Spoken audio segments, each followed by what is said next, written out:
we love our sponsors. In the bottom left, we have our Terran player, Great Macro, now fighting to stay in Code S. Is he worthy? Let's find out. Gorgeous task. Ah.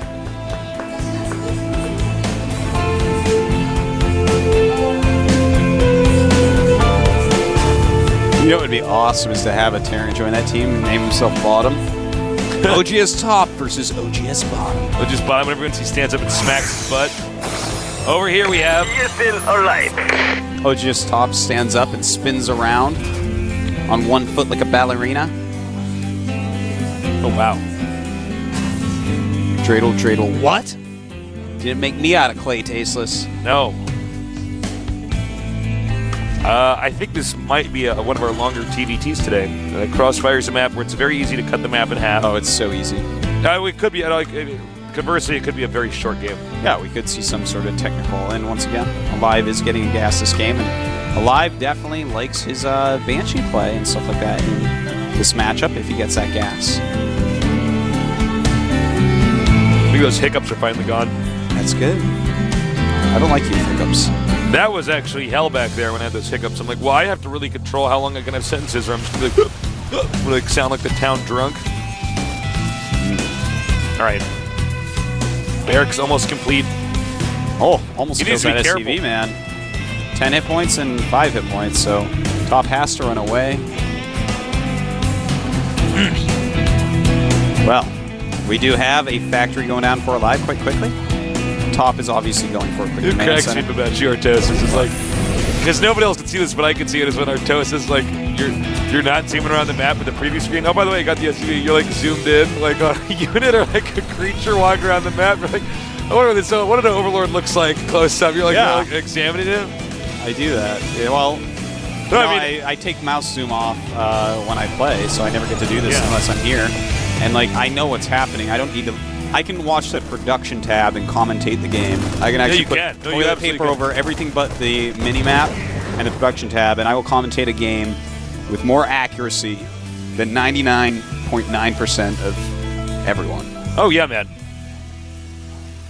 So Well, that's actually why I'm so grateful Blizzard actually put like a production tab in there. production tab is It's amazing. actually like, okay, now I know exactly what's going on. But do you remember? StarCraft 1 we played for so long. Oh, yeah, that we already knew what was going on. my brother anyways. actually ran me through this test once because he was playing with his friends in the house sometimes, and I would glance at the mini-map and know how much supply was on the map. He told me the matchup.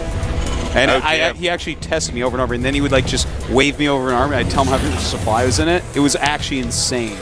But that's Damn. what happens when you play, you know, that 10,000 hour rule. I crushed that in StarCraft 1. Oh, man. yeah, I remember reading that in the book Outliers. Like, if you do anything for 10,000 hours, you become an expert at it. I'm like, Yeah. well, I've done way more than 10,000 hours of StarCraft 1. Yeah, it's not even funny. Yeah. And I'm going to pass it in StarCraft 2 even quicker. It's like Yeah, man. actually hilarious. Well, Top Looks has like his orbital up. We do have a Banshee with no cloak being made for aLive, but he's also getting a tech lab on his factory. Am I so- correct in saying that he's actually going to do a... I think he's going to do the Siege Tank Marine Banshee attack. Yeah. And it's like, what it's really, really, truly great against. Well, it's good against everything, kind of, but if your opponent's going Blue Flame Hellion, you can really catch him in a gross spot where they're like, oh, this is unbelievably hard. So we'll see what Top is going to get out of his factory. He's getting a Siege Tank. Okay, so that's going to help him out aLive. If he had gone Blue Flame Hellion after making that command center, this would be almost, well, it would definitely be a strong build order advantage for aLive. Well, guys, I guess this will actually be one of our shorter games because aLive is clearly going to go for a one-base move here. And we're going to see how much damage the Banshee can do. He like attacks the rocks. I'm like, no! All right, he's in. There's a Viking, though, coming very soon. Oh, he needs to not do that. He needs to not lose that Banshee, that's for sure. Losing Banshees is so bad. Crucial Banshee. Uh-oh. We have a high-speed chase here. Viking chasing down the Banshee. Uh-oh. He's going... trying to run down there. Marines Cover coming me. down. They want to catch them. And wow, that is some quick reaction time from Top right there. Yeah, really nice by Top. That was actually such quick reaction time. Is Siege Mode done for aLive? No, it's almost done, though. Oh, wait, no, actually, it's almost done for right. Top. Top, okay. aLive is not even getting it. He's just expanding. It's a good thing he managed to keep that Banshee alive. Yeah. Top definitely chose a good tech route here. You know, if he had chosen that Blue Flame Alien route, once again, that would be a very hard position for him. But as is, you know, he has his expansion up a lot quicker, and he's basically on the same tech route as aLive. And he's just going to start getting everything quicker because he has a better economy earlier on. Never underestimate conservative, safe play. Yeah. Well, if you're going to learn how to play StarCraft, you should always learn how to play conservatively first.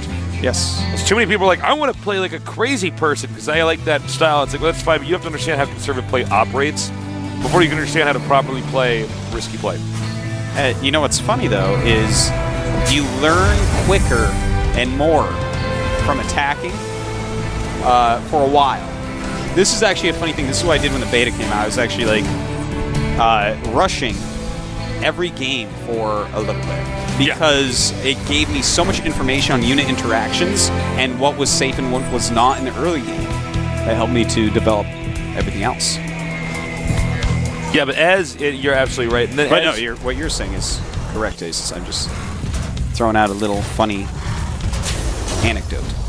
I remember back in the beta when the Roach was one supply. Like That every was game, awesome. I'm like, oh god, here come the Roaches. There's like 7 of them coming towards that base. I'm like, I'm like trying I just to go repair the mass defense. Roach against every race, man. Yeah, That's man. sick. I just made one unit every matchup. Yeah, man. Roach. I was like, check it out, man. It's called a Roach. I was like Pretty mining good. minerals with roaches instead of drones, man. Yeah, That's man. how roach heavy I was. Well, we do have Stim almost done for aLive. Just very standard play for them both right now. And unless one of them gets a very strong position on the other very soon here, then we might just see them siege up in the middle and go into a split map scenario, which turns into battle cruisers 40 minutes later. Yep. We can expect battle cruisers in this game. Artos is absolutely correct. If, the game does go on for long enough. aLive still hasn't gotten siege mode, which is kind of interesting. That is actually a bit weird. Yeah, it's not even that expensive in this game, only 100, but choosing not to get it yet. That's really going to hurt him in any battles he has, because... Well, he can't actually engage in the same... Well, his siege tanks just aren't going to be very useful against his opponent's Marines. I mean, yeah, they still do a good amount of damage, but, you know, they only do 15 against Marines. They don't have any splash damage. It's just not all that useful. And in fact, he's adding a second factory, but still not getting siege mode. I think he may have just forgotten it. Oh, God, that would just be so terrible if he forgot siege mode. And he starts it just now. Oh, yeah, I think he actually forgot it. That's Nobody my really guess, too. gets siege mode that I mean, late. he's always Oh my had God. enough floating to get it, so it's stupid not to get it. You know? They're actually going around each other. It's like 2 passing ships in the night. Oh, man, and this is going to give an insane advantage to Top because he has siege mode, so he's going to be someone that can't be broken. Oh, yeah, that's such a good point, Artosis, because he actually just can't... Yeah, Now, here's the thing. Top won't know that his opponent doesn't have siege mode. He might be like, wait a minute, why is he running?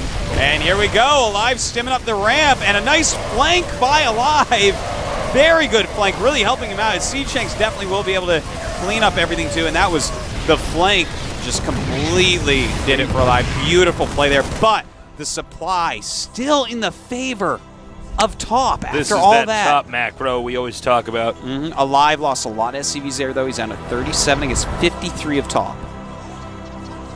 But wow, I tell you, I can't believe Top saw the high supply after that. Beautiful flank, though. You know, flanks are how you kill ranged units. It's actually a fact, fellas. Siege tanks go crazy when flanked. They don't do anything right, because what they want to do is hit a bunch of clumped units all in the same area. Their splash damage stacks on top of each other and really adds a lot to the battle. But when they are flanked, man, they're just firing everywhere like crazy people. It's like a drowning person. Seriously, they're just like yanking people under. It's like, just stay calm, I'm here to save you. They're like trying to yank you underwater. No! That's what a siege tank does when it's flanked. All right, here we go. Stimming up here. A little bit too cocky by aLive. Yeah, he needs to aLive has to respect be that macro the top has. All those Marines are in the deep, deep red. A lot of them with 1 hit point, in fact. It's because they stub their toe, pads. they're going to die, man. Yeah. You got to be careful if there's any rocks on this map. Like twist his ankle, and that's just it. Game over, man. You're dead. That is your life gone. Oh. Ooh, nice timing there to make sure that watchtower couldn't be taken. Yeah, as long as he can control this location over here. In fact, he's going to have to push Oh through. my god. He's actually just doing it. He's going after these siege tanks, and Top going to lose both his siege tanks. Nice moving by aLive. Hardly any Marines left. He needs to reinforce that pretty quickly here. For the time being, I almost feel like Top sort of gave up a really good advantage and kind of being in the middle of the map. Well, I think there was that flank that was so good. The flank was great, man. I don't know. Actually, that situation was so weird. It was a hard one to choose. Yeah. It's a hard thing to choose there. I suppose in Exaco fairness, too. I probably would have done the same thing Top would have done in that. I was like, all right, let's go. And then on top of that, Top didn't even know that his opponent didn't have siege mode. Well, he was spread a little thin, too, when he went up there to take the high ground, because I would have taken the high ground for sure. But, he went too far out. His Marines weren't near his siege tanks. He couldn't hold the small ramp going up, so the flank just kind of ran up easily and spread out. Anyways, we have this big drop going on by aLive. But the Vikings could shoot down these medevacs. Okay, Freeman's only 1 Viking. Oh! 2 Vikings, never mind. Oh my god, that was very nice by Top. It was beautiful. Well, right now we do have 66 SCVs against 55. More Marines and more tanks and more medevacs for aLive right now. So he's just down in SCVs at this point, but both of them going to have to be taking their third bases very, very soon. Looks like he's going to try to maneuver around aLive's little position here in the middle of the map. I don't know if Top is making a mistake here or not. This is one of these things actually, Top can remove this so easily. He can easily stim and spread into there. Yeah, here that's we what go. he's going to do. In fact, dropping Marines as well. Beautifully done.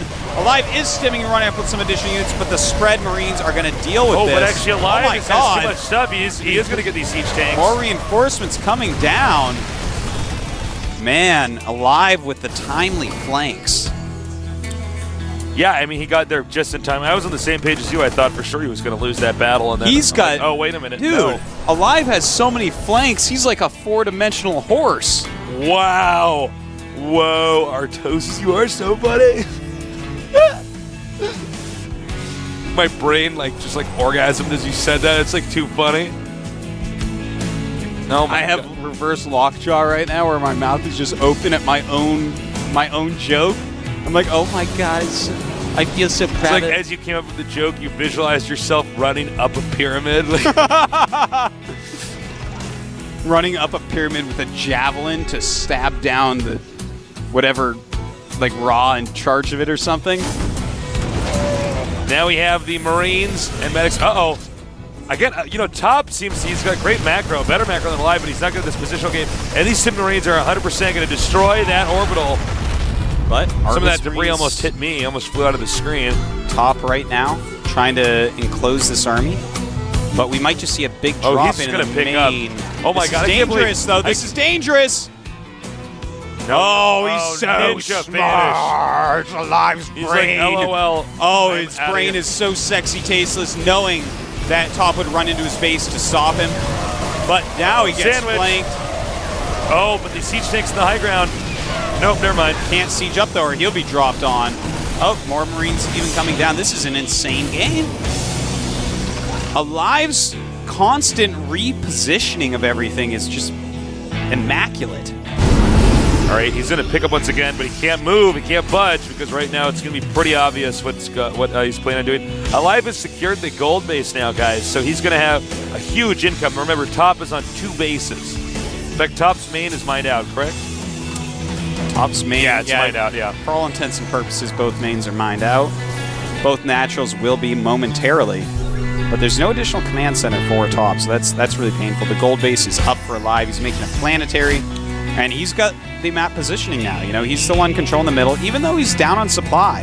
He's been winning positional wars, but Top has a huge drop coming in. aLive spots it. This is actually quite a scenario. Look at that. Finishing up the planetary just now. Does aLive give up his awesome position here in the middle of the map? Insta pull away. Well, you know what he has to do is bring 1 siege tank over there. Yeah, 1 siege tank with a planetary and a little turret there. And that's right, Top is actually long-distance mining. This cannot go on for much longer, or Top will lose this game. Oh my God, I think aLive just caught one of Top's dropships, the Marines. Top, did he? aLive is everywhere on the map. He's just everywhere, man. He has such map awareness. Look at that. He's starting to pick up on his macro, too. He's actually now surpassed Top. Like the first time in this game at 165 supply. He's even got 2 more SCVs, 4 more Marines, and one Top's more actually tank. dead. They're so close in units, but yeah, that additional mining base means everything. We do have the command center for Top floating over the side. Right now, they're both saving mules, just using scans to try to win this positioning war even better. And aLive finding a hole and jumping right in, Tasteless. Look at that. Come on in, the water's fine. He is unbelievable. Now, Top is trying to do an all-out counterattack, but I think it's just too late. Well, I mean, what? aLive's going to have to get in a good position. A lot of SCVs are going. Looks like it's going to be a base trade scenario for sure. Yep. Let's see if these guys are as good as Marine King Prime is about this. I don't know if anyone's that good at base trades. All right, but he's got siege tanks in siege mode now, and you know what? He won't even allow the base trade scenario. Oh, wow. He's just like, no, you actually just can't come in here. So smart in TVT to pull up your ramp on that. Yeah, always go up your ramp. You're going to defend that. And he's like, well, I'm going to go for the gold base. And aLive was like, I don't effing care. Have it. It's yours! Now we have, well, you know, this is sort of painful to watch. Yeah, okay, aLive has officially won this game, guys. There's just no way. Top has not rebuilt his base. It's being revealed here, Tasteless. It's pretty serious. He sees every structure for Top on the map. Yeah, that's so smart. Just keep repairing it. aLive is maxed out Top at 100 supply. He's like, you know what? I have a really nice insurance policy on this planetary fortress. You can do all the damage you want to it. Gonna bring these up and target down that starport ASAP. Oh, wow. Siege tanks do damage pretty fast. Now, important to note is that one player does have an orbital, the other one doesn't. Actually, he has Top actually just has nothing, man. He has a floating starport and a couple geysers left. Of course, there is plenty of... Well, actually, there's no money for aLive right now. Oh, well, here we go. This is going to be gross. Goodbye, Top's army. GG. Well played by And Top, last season's finalist, goes to the up and down. aLive really played well in that game. Top, you know what? I don't know if he hasn't been practicing. I don't know if it just wasn't his day, but I am way more impressed with our other players in this group. aLive, keeping his dream as such. Really phenomenal play. Yeah, he played really well in that game. It was pretty sick. This has got to be a kind of nasty awakening for Top, as he's like, oh, wait a minute, I'm actually in the up and down. What? He made the finals last season, you know? Yeah. I mean, when you made it to the finals... And he put up some pretty cool games on his way. Some good TVTs and everything. And then aLive is just like, It's... When you're a player and you make it to the finals, or if you even win the finals, I mean, you immediately change the way you look at yourself. Yeah. So, well, I'm actually a champion. You know, and those were 2 frustrating games, too, for him. A hidden expansion from Coca. That just doesn't feel good. He's just like, well, what are you going to do? I didn't scout it. And then aLive versus Top, it was back and forth. There was a lot of crazy, crazy flanks. Well, that's GG Top. Best of luck to you in the up and down matches. Look, aLive is pretty damn scary, TVT. Now we're going to have Supernova against aLive for our final game. I think aLive will win if he plays well in the early game. Supernova had that weird one-base attack, and it worked. Well, the map is actually going to be Zelnaga Fortress, and that's definitely a map. Oh, that's a hard map, TVT. Yeah, that's going to be one that some of these technical one-base rushes can be very good on. All right, as you can see, OGS Top will drop down to the up and down matches. Coca easily advancing to the round of 16, a well-deserved movement there. Now we're going to have our final game, OGS Supernova against GSL aLive. All right. If you say so. That's the way it's going to be. I trust you blindly, Tasteless. That's what I want all my followers to do. We're going to have a 5-minute break, guys, so don't go too far away. We're going to be back with our final game here in the GSL Codex. And once you get me going, I can never get enough.